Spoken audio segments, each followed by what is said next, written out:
नमस्कार दोस्तों, आज के इस वीडियो में मैं हरिद्वार या हरद्वार जो कि हिंदुओं के 7 पवित्रतम स्थानों सप्तपुरी में से एक माना जाता है, इसकी यात्रा का संपूर्ण विवरण मैं आपको देने वाली हूं।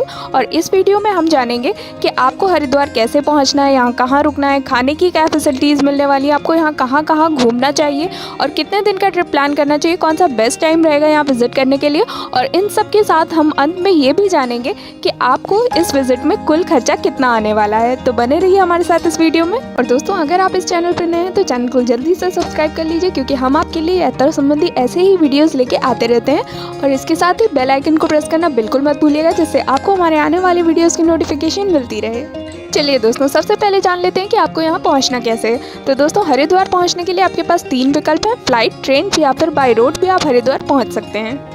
तो दोस्तों, अगर आप फ्लाइट से हरिद्वार आ रहे हैं तो हरिद्वार का निकटतम हवाई अड्डा जॉली ग्रांट एयरपोर्ट जो कि देहरादून में है। यह हवाई अड्डा हरिद्वार से 40 किलोमीटर की दूरी पर है और पर्यटक मुंबई या दिल्ली से देहरादून तक की हवाई यात्रा करके यहाँ पहुँच सकते हैं। इसके बाद एयरपोर्ट से टैक्सी या बस के द्वारा आप हरिद्वार पहुँच सकते हैं। और दोस्तों, अगर आप ट्रेन से आ रहे हैं तो हरिद्वार का अपना रेलवे स्टेशन है जो कि भारत के कई भागों से जुड़ा हुआ है। यह स्टेशन दिल्ली, कोलकाता, मुंबई, देहरादून, वाराणसी, पुरी और कोची सहित कई अन्य शहरों से जुड़ा हुआ है। आप एक्सप्रेस ट्रेनों से हरिद्वार तक पहुंच सकते हैं। और अगर आपको आपके शहर से हरिद्वार तक के लिए डायरेक्ट ट्रेन नहीं मिलती है तो आप दिल्ली आ सकते हैं और दिल्ली से आपको हरिद्वार तक के लिए ट्रेन या बस आराम से मिल जाएगी। और दोस्तों, अगर आप हरिद्वार बाय रोड आना चाहते हैं तो दिल्ली, हरियाणा, पंजाब और उत्तर प्रदेश से सड़क मार्ग द्वारा हरिद्वार बहुत आसानी से पहुंचा जा सकता है। इन मार्गों से राज्य परिवहन की बसें जुड़ी हुई हैं। और आपको बता दें कि दिल्ली से हरिद्वार 222 किलोमीटर दूर है और कुल 5 से 6 घंटे की बस यात्रा करके आप हरिद्वार पहुँच सकते हैं। इसके साथ ही दोस्तों, आप यहाँ अपनी स्क्रीन पे कुछ दिल्ली से हरिद्वार तक की बसों का किराया भी देख सकते हैं। और दोस्तों, अगर आप अपनी 2 व्हीलर या 4 व्हीलर गाड़ी से आ रहे हैं तो हम आपको बता दें कि हरिद्वार में आपको अच्छी पार्किंग फैसिलिटी मिल जाएगी। और दोस्तों, पार्किंग फैसिलिटी यहाँ पे आपको हर की पौड़ी के पास मिल जाएगी या फिर चंडी घाट के पास भी एक बहुत बड़ा पार्किंग स्पेस बनाया गया है। और दोस्तों, बात करें अगर हम पार्किंग कॉस्ट की तो 2 व्हीलर्स के लिए 35 रुपये पर डे की पार्किंग फीस है और 4 व्हीलर्स के लिए 75 रुपये पर डे की पार्किंग फीस रखी गई है। चलिए दोस्तों, हरिद्वार पहुंचने के बाद सबसे पहले आपको अपने रहने के लिए एक रूम देखना है। तो दोस्तों, मेरा सजेशन आपको ये रहेगा कि आप अपना रूम हर की पौड़ी के आसपास देखिए, क्योंकि यहाँ पे आपको बहुत सारे होटल और धर्मशाला के ऑप्शंस मिल जाएंगे। और रेलवे स्टेशन से हर की पौड़ी की दूरी 3 किलोमीटर की है, जिसके लिए आपको रेलवे स्टेशन के बाहर से ही ई रिक्शा मिल जाएगा जो कि आपसे 20 रुपये लेगा, आपको हर की पौड़ी उतार देगा। और दोस्तों, यहाँ पहुँचने के बाद आपको अपने बजट के अनुसार अपने लिए होटल या धर्मशाला में एक रूम देखना है। तो दोस्तों, अगर आपका बजट कम है या फिर आप कम खर्चे में ही हरिद्वार की यात्रा करना चाहते हैं तो आपको यहाँ धर्मशाला के बहुत सारे ऑप्शंस मिल जाएंगे जो कि आपसे 200 से 300 रुपये पर डे के हिसाब से चार्ज करेंगे। और दोस्तों, अगर आपको धर्मशाला में रूम नहीं मिलता है तो यहाँ पे आपको बहुत सारे प्राइवेट होटल्स के ऑप्शंस भी मिल जाएंगे और 500 से स्टार्टिंग करके 800-900 तक के अच्छे होटल्स आपको यहाँ आराम से मिल जाएंगे। और दोस्तों, बात करें अगर हम यहाँ खाने की तो हर की पौड़ी के पास ही आपको बहुत सारे यहाँ अच्छे रेस्टोरेंट्स या भोजनालय मिल जाएंगे, जहाँ काफ़ी सस्ते में आपको थाली मिल जाएगी। और थाली की कॉस्ट की अगर हम बात करें तो 40-50 रुपये से स्टार्टिंग करके 150-200 तक की आपको यहाँ थाली आराम से मिल जाएगी। चलिए दोस्तों, अब जान लेते हैं कि आपको यहाँ कहाँ कहाँ दर्शन करने हैं और कहाँ कहाँ घूमना है। तो दोस्तों, सबसे पहले आपको यहाँ जाना है हर की पौड़ी।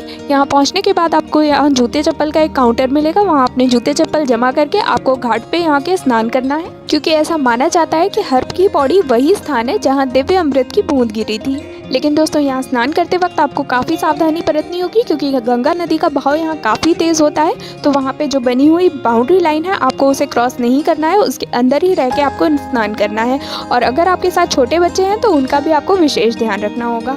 इसके अलावा दोस्तों, आप यहाँ गंगा आरती का आनंद भी ले सकते हैं, जो कि यहाँ 2 टाइम होती है, सुबह 6 बजे और शाम को 6 बजे। तो आप अपने अनुसार समय निकाल के यहाँ की गंगा आरती में ज़रूर सम्मिलित होइए, क्योंकि यहाँ का गंगा आरती का नज़ारा बहुत ही शानदार होता है, ठीक वैसे ही जैसे बनारस की गंगा आरती में होता है। लेकिन दोस्तों, मेरा सजेशन आपको ये रहेगा कि आप गंगा आरती शुरू होने के 1-2 घंटे पहले ही यहाँ पहुँच जाइए और आगे की जगह देख लीजिए अपने लिए, वरना बहुत सारी भीड़ इकट्ठा होने के कारण पीछे से आपको कुछ भी साफ दिखाई नहीं देगा। चलिए दोस्तों, हर की पौड़ी में स्नान करने के बाद आप यहाँ से 1 किलोमीटर की दूरी पर स्थित मनसा देवी मंदिर में भी दर्शन कर सकते हैं। और दोस्तों मनसा देवी मंदिर तक पहुंचने के लिए आपके पास 3 विकल्प हैं। पहले विकल्प में आप पैदल यात्रा करके मनसा देवी मंदिर तक पहुंच सकते हैं। तो अगर आप ट्रैकिंग का शौक रखते हैं तो आपको पैदल ट्रैकिंग करते हुए बिल्व पर्वत के ऊपर जाना है, जहाँ पे ये मंदिर स्थित है। और दूसरे विकल्प में यहाँ पे आपको एक रास्ता मिल जाएगा, जहाँ पे आपको 1000 सीढ़ियाँ चढ़ के आप मनसा देवी मंदिर तक पहुँच सकते हैं। और तीसरा विकल्प है रोपवे का।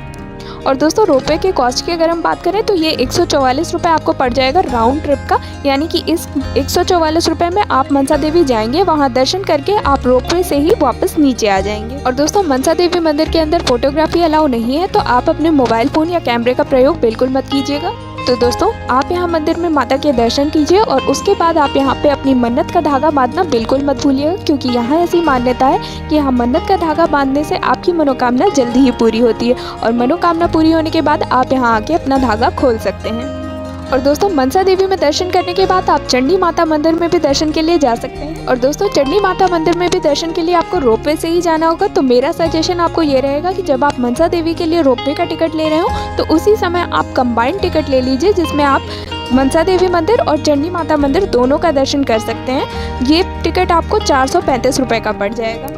और दोस्तों अगर आप दोनों टिकट्स अलग अलग लेते हैं तो 144 रुपये का आपका मनसा देवी का टिकट पड़ जाएगा और चंडी माता मंदिर में दर्शन के लिए आपको 191 रुपये का टिकट मिलेगा। तो दोस्तों अगर आप चाहें तो मनसा देवी में पैदल दर्शन करने के बाद भी केवल चंडी माता मंदिर में दर्शन करने के लिए रोपवे का टिकट ले सकते हैं। इसके अलावा दोस्तों आप यहाँ मनसा देवी मंदिर से चंडी माता मंदिर तक के लिए एक टैक्सी भी हायर कर सकते हैं, जो कि आपको 150 से 200 रुपये तक चार्ज करेंगे और आप यहाँ पे इनसे बार्गेनिंग भी कर सकते हैं। और दोस्तों चंडी माता मंदिर में दर्शन करने के बाद आप विजिट कर सकते हैं पावन धाम, जो कि हर की पौड़ी से 3 किलोमीटर की दूरी पर है। और दोस्तों पावन धाम कांच से बना हुआ एक बहुत ही खूबसूरत मंदिर है, आपको यहाँ बहुत अच्छा लगेगा, आपको यहाँ ज़रूर विजिट करना चाहिए। और इसके अलावा दोस्तों आप यहाँ हरिद्वार में विजिट कर सकते हैं भारत माता मंदिर, जो कि 180 फीट ऊंचा है और 7 मंजिला मंदिर है। और इस मंदिर के प्रत्येक तल पे आपको एक अलग ही नज़ारा देखने को मिलेगा और मंदिर के सबसे नीचे ग्राउंड फ्लोर पे आपको एक बड़ी सी भारत माता की मूर्ति मिल जाएगी देखने को। इसके अलावा दोस्तों हर की पौड़ी से 5 किलोमीटर की दूरी पर आप विजिट कर सकते हैं सप्तऋषि आश्रम।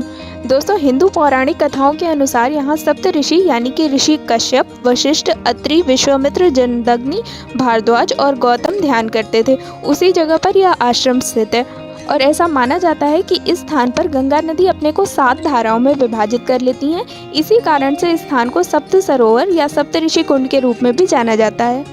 इसके अलावा दोस्तों आप विजिट कर सकते हैं हरिद्वार में पारद शिवलिंग हरिहर आश्रम, जिसे पारदेश्वर महादेव के नाम से भी जाना जाता है। दोस्तों इस मंदिर को भगवान शिव की शिवलिंग से सजाया गया है, जो कि शुद्ध पारे के 151 किलो से बना हुआ है। और इसके अलावा दोस्तों अगर आप एक एनिमल लवर हैं तो आप यहाँ चिल्ला वाइल्ड लाइफ सेंचुरी, जो कि हरिद्वार से 10 किलोमीटर की दूरी पर गंगा नदी के पूर्वी तट पर स्थित है, उसे देखना बिल्कुल मत भूलिएगा। दोस्तों ये वन्य जीव अभयारण्य 249 वर्ग किलोमीटर के क्षेत्र में फैला हुआ है और इस अभयारण्य में आपको बाघ, भालू, छोटी बिल्लियां, बड़ी संख्या में हाथी और विभिन्न प्रकार के पक्षी देखने को मिल जाएंगे। इसके साथ ही आप यहाँ हाथी की सवारी और वन्य जीव सफारी का मजा भी ले सकते हैं। चलिए दोस्तों अब आ जाता है अगला सवाल कि हरिद्वार के लिए आपको कितने दिन का ट्रिप प्लान करना चाहिए, कौन सा बेस्ट टाइम रहेगा हरिद्वार विजिट करने के लिए। तो दोस्तों 2 दिन का ट्रिप आपके लिए हरिद्वार के लिए पर्याप्त रहेगा। और दोस्तों वैसे तो आप हरिद्वार किसी भी समय आ सकते हैं, लेकिन अगर आप ठंड के मौसम में आते हैं तो आपको यहाँ गंगा स्नान में काफ़ी कष्ट का सामना करना पड़ेगा, क्योंकि यहाँ गंगा का पानी काफ़ी ठंडा हो जाता है उस समय। तो दोस्तों मेरा सजेशन आपको ये रहेगा कि आप मार्च से जून तक के बीच अपने ट्रिप प्लान करिए, क्योंकि उस समय आपको बहुत ज़्यादा ठंड या बहुत ज़्यादा गर्मी का सामना नहीं करना पड़ेगा। और दोस्तों बात करें अगर हम बजट की, तो अगर आप 2 दिन का हरिद्वार का टूर प्लान करते हैं तो ऑन एन एवरेज आपको 2000 रुपये प्रति व्यक्ति तक का खर्चा आ जाएगा। और इसमें मैंने आपकी फ्लाइट, ट्रेन या बस का किराया इंक्लूड नहीं किया है, इसमें मैंने सिर्फ आपके होटल, खाने पीने और यहाँ के लोकल ट्रांसपोर्ट का खर्चा इंक्लूड किया है। तो दोस्तों उम्मीद करती हूँ आपको ये वीडियो पसंद आई होगी। वीडियो पसंद आई है तो इसे लाइक कर दीजिए और अगर आपके मन में कोई क्वेरी है तो आप हमें कमेंट करके पूछ सकते हैं। मैं पूरी कोशिश करूँगी आपको रिप्लाई करने की और जल्दी ही मिलते हैं अगले वीडियो में। Till then stay happy, stay fit and keep travelling.